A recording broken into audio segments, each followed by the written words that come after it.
On Monday, August 16, 2021, in a work-related phone call with a Supreme Master Television team member, our most beloved Supreme Master Ching Hai answered questions about the current situation in Afghanistan and other recent world events, while expressing her concern regarding how they have been handled by the United States as well as world leaders in general. Master, right now people blame Biden for the fall of Afghanistan, but it was Trump who started the peace process with the Taliban for the withdrawal of the American troops. Correct. Is this Biden's fault, really? Yeah, I think so. Yes, because it's not about the withdrawal, you know. Yes. It's just that Trump made it differently, and Mr. Biden he did it with his own ego kind of idea. That's why it went wrong. Mr. Trump, ex-President Trump, he signed a peace deal with the Taliban, but he made many conditions attached, to protect the troops while they're withdrawing, and the civilians who were in Afghanistan, as well as the people who worked for the American troops while they were there. Yes. And the people who worked for the embassy as well as for the troops, like the interpreter, even the cleaner, the driver. Wow. All these people have to be safe, have to be protected before the troops withdraw. Right. And the peace deal signed, the latest for the withdrawal, is signed for May 1st, if I remember correctly. Yes. But after Mr. Biden went to the office in the White House, he made it different. He prolonged the withdrawal date. And meanwhile, the Taliban already warned the Americans that they have to keep their promise and withdraw on time, or else. You see what I'm saying? Yeah, but because Mr. Biden did not do according to schedule, so that gives them an excuse to attack and to seize the moment and to seize the excuse to take over the government of Afghanistan and the capital, Kabul, for example. Yes. It's just one of their administration failures. One of a series of administration failures from Biden. It's just because they don't concentrate on leading and thinking of what to do for the sake of other countries as well as the Americans. They just concentrate on hunting Trump and his supporters and, whatever. Yeah. So they're occupied with the wrong thing. Yes. Yeah, that's why. Before the withdrawal of the U.S. troops, the President Trump has signed with them many conditions to protect the Americans. Yeah. Yeah, as well as the related workers for the Americans. You have to protect them. Yeah. Not just leave them like that. And have to protect other international offices and workers and foreigners in Afghanistan as well. Not just Americans, but international companies and offices and embassies and other soldiers or the interpreters for different countries there. Instead of that, they delay the process to give the Taliban an excuse. Yeah, and don't have any protection for anybody, right, including Americans and workers in Afghanistan. So they scramble. They're flying all the way to the airport and waiting there. And the embassy people has to be lifted from the roof of the embassy. Wow. It's really a shame. Yes. They learn nothing from Vietnam. So what's the use of having a leader like that? Yeah? Just to harm your own people? That's why I told you they should resign. They should abdicate. All of them. All this group of Biden. Yeah, Master, they should. Yeah. Should have left Trump in the office. Because before they withdraw, there must be a condition in the peace accord. Trump did all that to secure the safety and peaceful withdrawal of his troops and his people and the people that work for Americans as long as they were there for 20 years long. You know what I'm saying? Yes. Because they will be in danger also after the Americans left. You know, maybe there will be revenge upon. Yeah. You know, they might be tracked down and killed or imprisoned or whatever. Everybody is scared. It's normal like that. Yes. It's normal like that. Not many opposition enemies would tolerate the other side of the so-called enemies. Right. So they just did what they want, and they were so fast, more than anybody can imagine. They just took over the whole country, almost now. And they're already in the presidential palace, and the president of Afghanistan already fled the country. And many people fled the countries. The Afghan troops also fled the country. And the journalists and the interpreters and all the people who worked for the Americans before, they were hiding. They said, I'm dying, I'm going to die. They were very scared. This is really very sad, and I'm really worried for these people also, you know. Yes, Imagine if it's you, suddenly you are without protection. Right. Without job, without protection, and facing the so-called enemies. My God, who wouldn't be scared, huh? Yeah. It's not just them, with their families and friends and all the, you know, acquaintances to go with it. Yeah.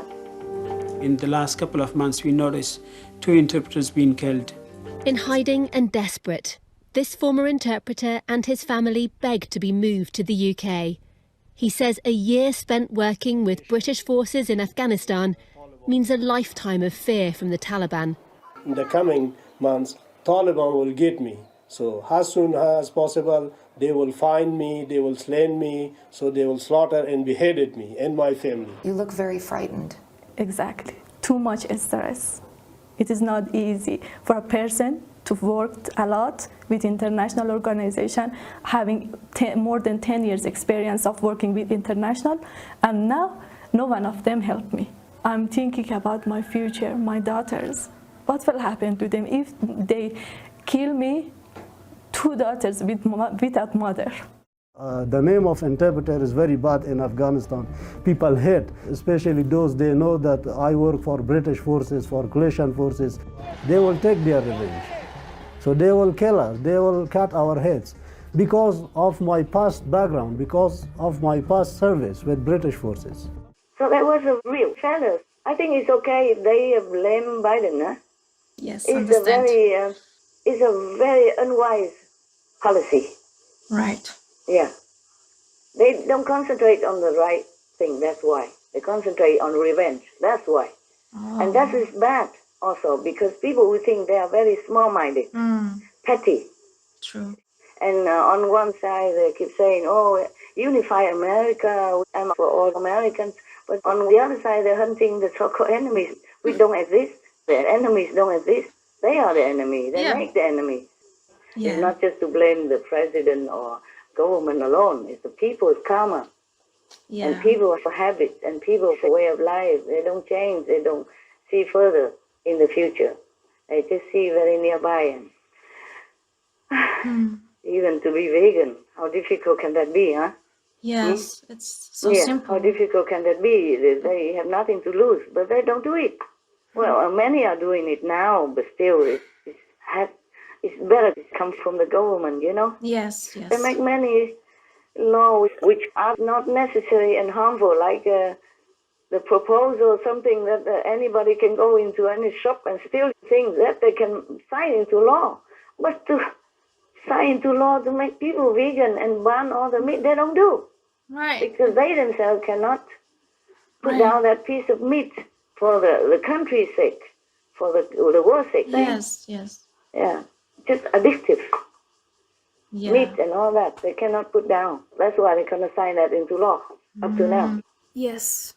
Master, in a recent statement, the UN Secretary General blamed coal mining and fossil fuels, but not the livestock industry, as the main reason for the damaging effect of global warming.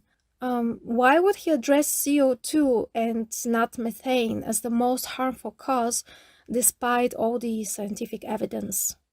Yeah, I was very disappointed that the great Secretary General of the UN, Prabhu talk about that. He blamed it on the industries and coal mining and all that stuff. These are not the main cause of our global warming. I mean, it is one of the factors, but smaller, and still have time to deal with. Not the methane. Methane from animals is the number one driving force of the global warming. Everybody knows that, and he should know that. But he ignores it, just so that he can enjoy meat and wine continue like before.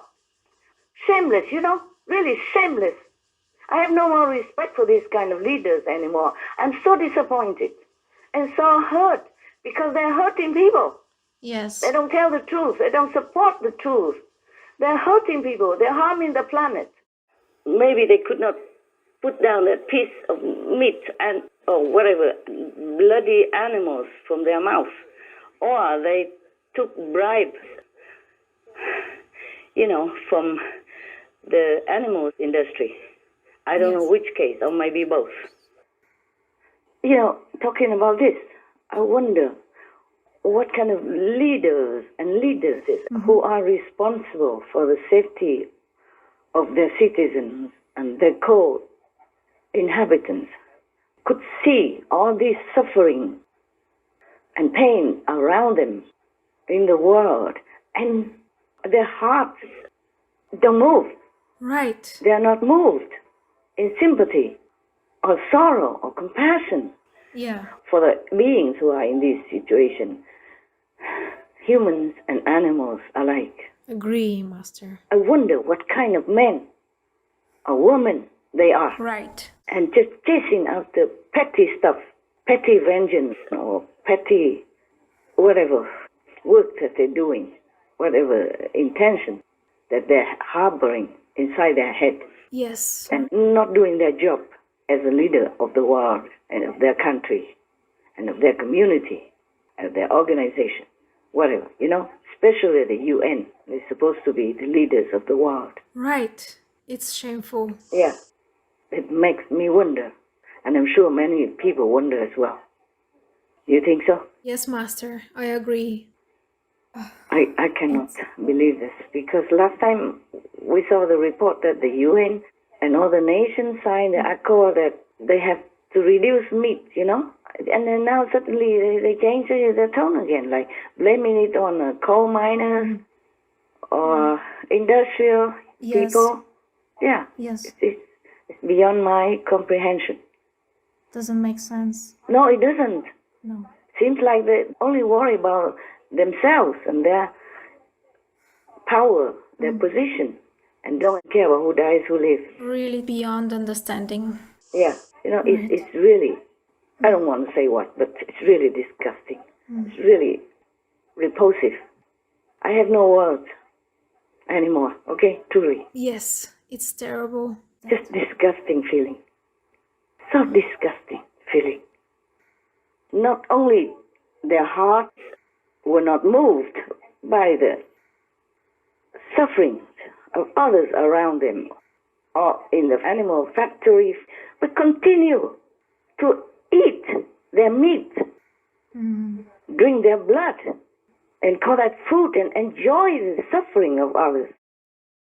This is beyond any humane comprehension. They are not religious people, even though they claim they go to the church and all that stuff.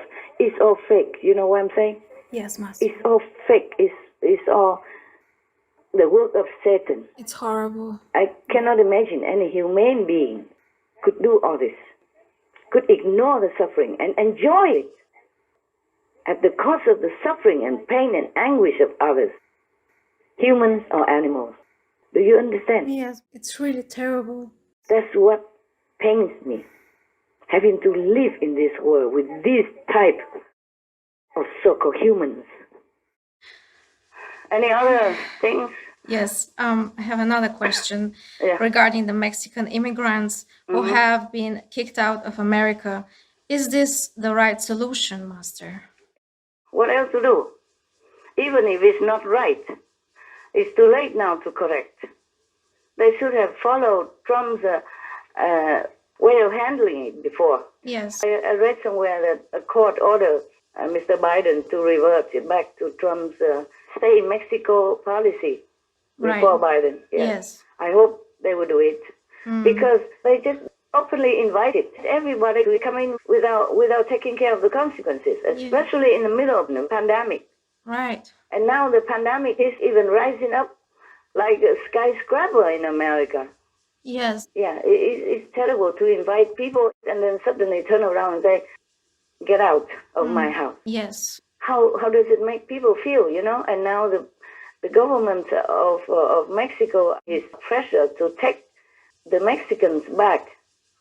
And it's not that simple, you know, like, okay, they take them back. It's not like that. Yes. Take them back means they might not have any more homes to go back to.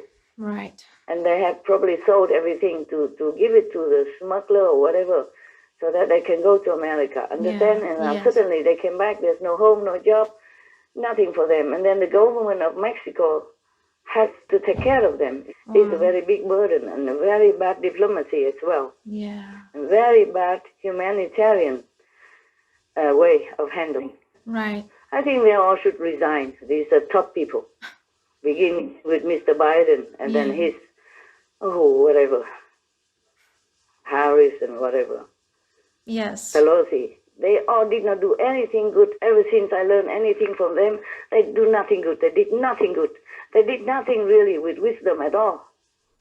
Master, these are very sensitive topics. Yeah.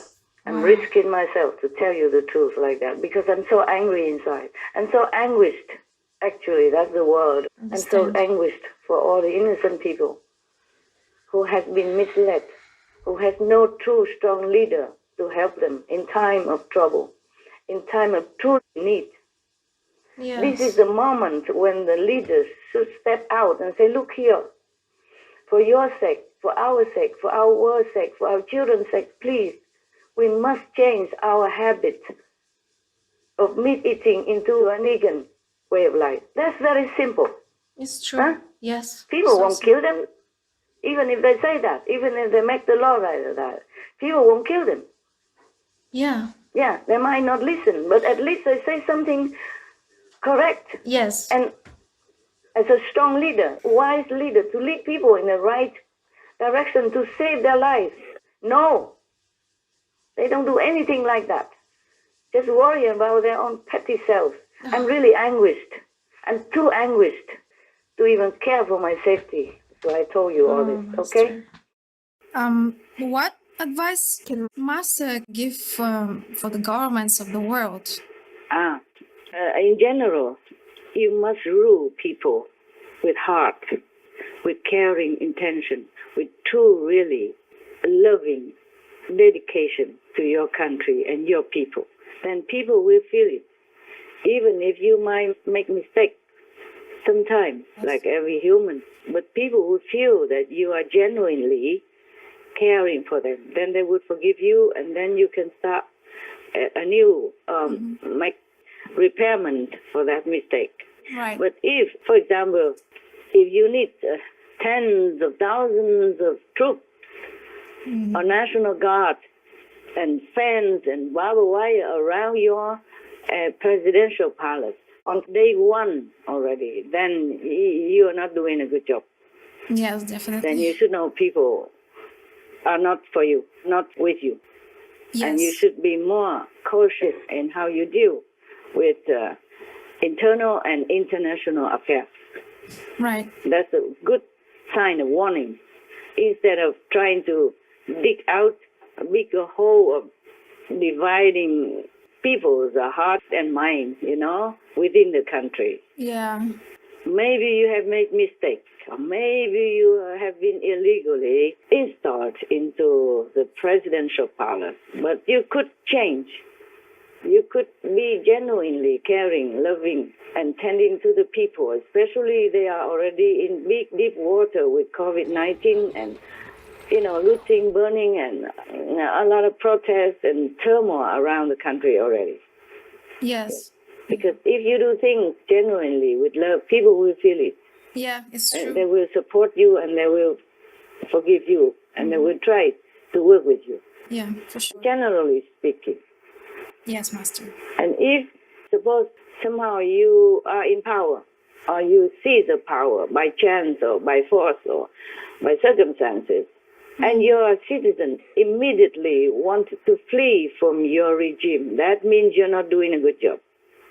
Right. That means you're not following God's will and God's principle.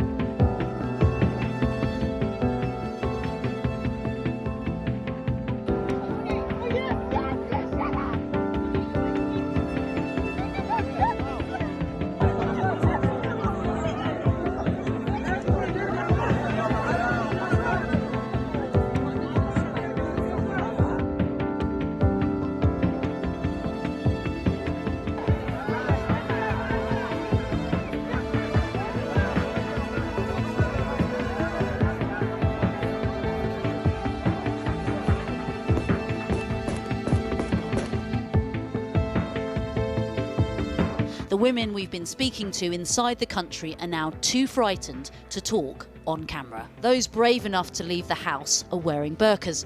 Reports of women already disappearing from public life. Women here seem to have largely melted away. Why do you think you're selling more burqas right now?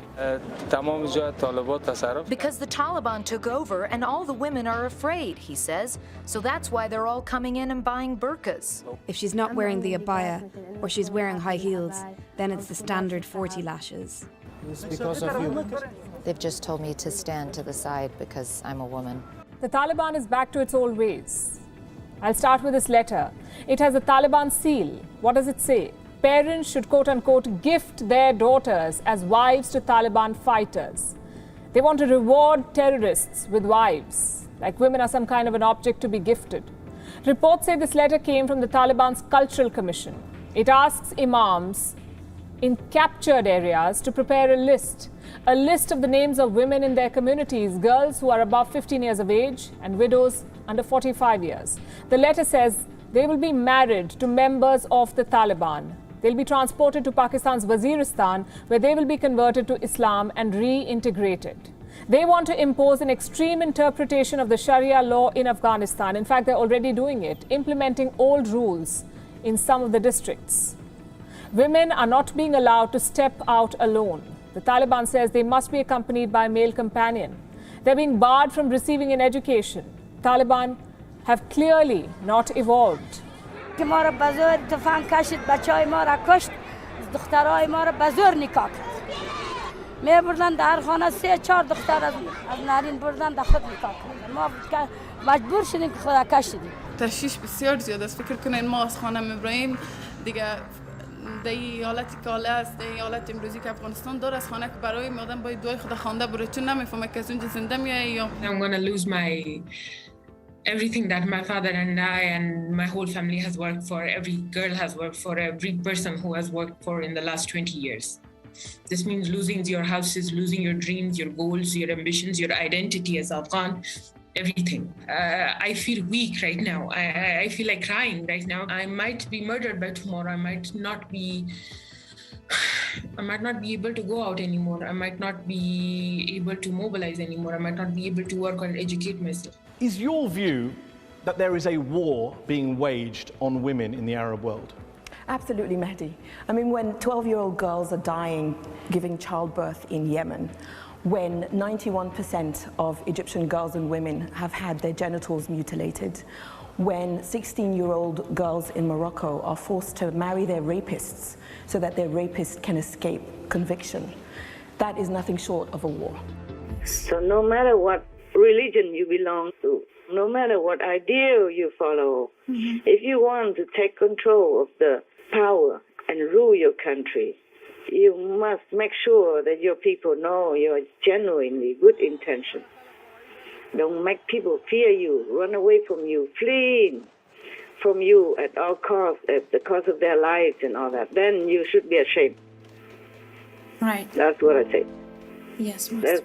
You should be ashamed if your citizens flee from you.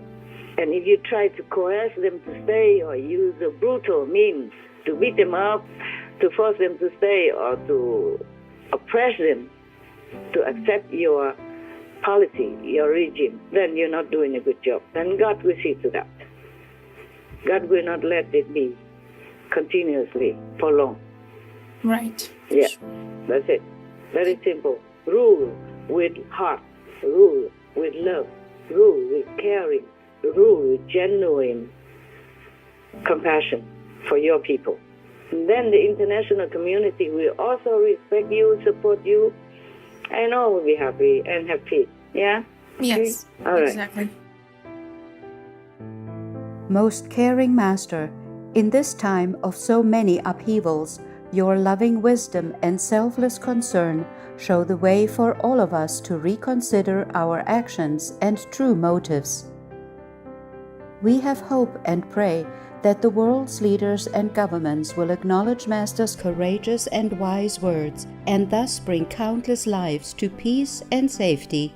May cherished Master always have serenity, good health, and the protection of all glorious heavens. For the full broadcast of this phone call with Supreme Master Ching Hai, please tune in to Between Master and Disciples on Wednesday, September 1st.